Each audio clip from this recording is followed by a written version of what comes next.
I've been around long enough to learn that sometimes the things we think are best for us can turn out to be our heaviest burdens.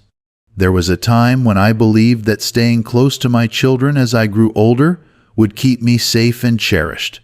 But life, as it often does, taught me that proximity can sometimes blur boundaries, invite unintended interference, and even lead to a loss of the precious independence that each of us holds dear. I know this might sound harsh, but let me share with you some honest reflections on why living near children in your later years might not be as ideal as it seems. Imagine a quiet evening when the world slows down, and you yearn for a moment of solitude, only to be met by constant chatter, unsolicited advice, or even a sense that you are more a guest than a valued elder. It's not that our children don't love us, they do, deeply, but sometimes the closeness meant to nurture ends up overwhelming our personal space. I've seen many who, despite having a loving family, felt they lost their own identity, their sense of freedom, and even the chance to form their own friendships and interests. Before we get further, I'd like to know where you're joining us from, and if you get any value from these videos, a like and subscribe would mean a lot. Your support not only keeps this conversation alive, but helps us reach others who might be in the same quiet struggle. Let me tell you, in the days when I made that choice, I assumed that constant togetherness would shield me from loneliness and isolation. I believed that being near my children would bring a sense of comfort and continuity. However, as time passed, I noticed that the boundaries between my needs and theirs began to blur. Living near children, while well-intentioned, can sometimes lead to a dynamic where your independence slowly fades.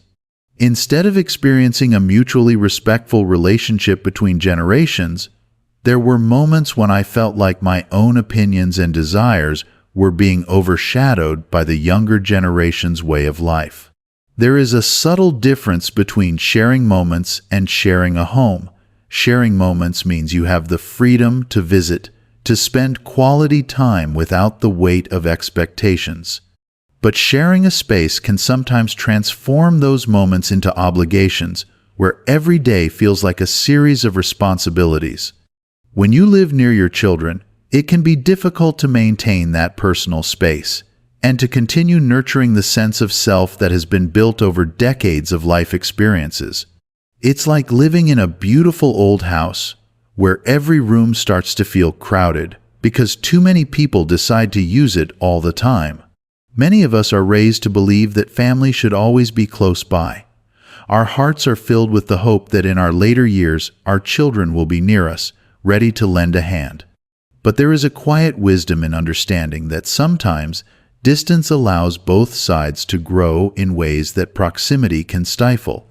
I've seen situations where the closeness that once felt secure eventually led to feelings of suffocation. The simple act of living apart can encourage a healthier, more balanced relationship, where love is freely given without the complications of daily living together. Over the years, I observed that when I took the step to give myself a bit more space, it wasn't a rejection of my children. Rather, it was a way of preserving my own identity. I found that by living independently while still maintaining a strong bond with my children, could offer support and love without feeling overwhelmed by their daily concerns. There's a natural rhythm that comes with living separately. It allows both you and your children to enjoy your own lives, your own hobbies, and your own space for growth. This balance creates an environment where visits become special moments rather than routine obligations, and where both parties can truly appreciate the time they share without the constant reminder of proximity. I remember a close friend of mine who had made the decision to move into a small apartment not too far from her children. At first, it was a difficult transition. The idea of living away from the family home felt like a step into loneliness. But over time, she found that the distance allowed her to reclaim a sense of independence that had long been suppressed. She began to meet new people, engage in activities she enjoyed, and even travel. The bond with her children grew stronger because every time they visited, It was a choice made from love rather than obligation. This delicate balance, where independence and connection coexisted, brought her a deep sense of peace. There is also the aspect of mutual respect to consider. When you live in close quarters, sometimes the roles that were once clear parent and child can become muddled. The natural give and take can be replaced by a cycle of expectations that may not always serve the best interests of either party. By choosing to live separately, you allow room for both sides to step back, evaluate their own lives, and come together with a refreshed perspective. It encourages a relationship where both can be equals, rather than one where one feels more responsible, or conversely, more like a burden. I understand that the idea of living apart might feel counterintuitive to many of us. We grow up with the belief that family should always be near, and that the best moments of life are shared under the same roof. Yet, sometimes a little space can be the greatest gift you can give to yourself and your family.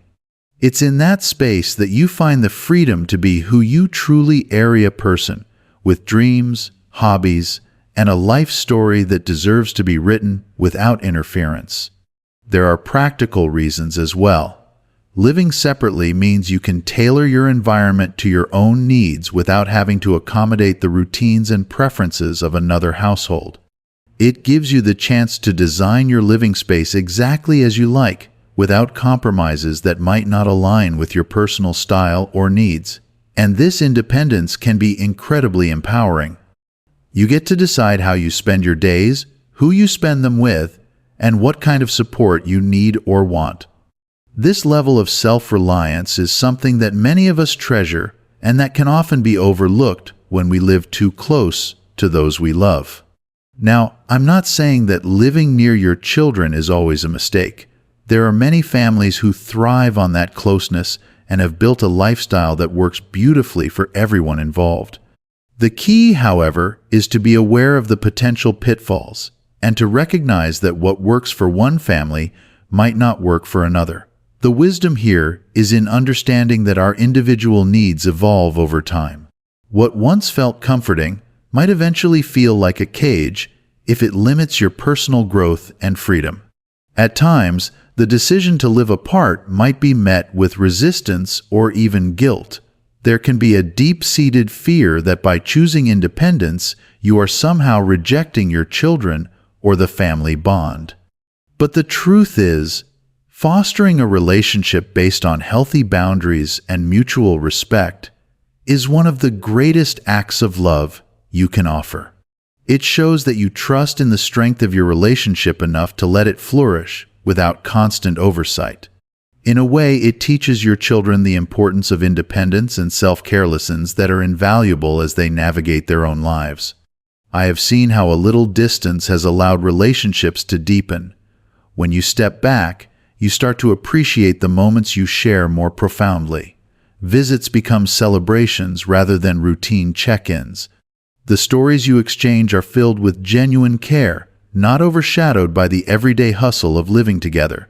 This separation can also reduce the likelihood of minor disagreements snowballing into major conflicts. When each person has their own space, there's less friction over small habits or differences in lifestyle. It creates a calmer, more harmonious atmosphere that benefits everyone involved. For those of you who are facing this decision or are already living close to your children, I want you to take a moment to reflect on what you truly need at this stage of your life. It might be helpful to talk with your children about establishing boundaries that allow for both closeness and independence. Communication is key, and expressing your needs with honesty and care can often lead to a mutual understanding that preserves the love and respect you share. It isn't about creating distance out of dislike. It's about fostering a healthier, more balanced relationship that allows both you and your children to thrive. I know this conversation might feel a bit unsettling, especially if you've always believed that staying close is the best path. But sometimes the hardest lessons in life are the ones that help us grow the most. Taking a step back doesn't mean you love your children any less. It means you are honoring your own life and the journey that brought you here. It means recognizing that sometimes the best way to care for those you love is to also care for yourself. So, as you ponder this idea, consider the freedom that comes with having your own space. Think about the ways in which a little distance could help you rediscover interests that might have been set aside. It's never too late to start a new chapter where you're not just living in the shadow of expectations, but shining in your own right.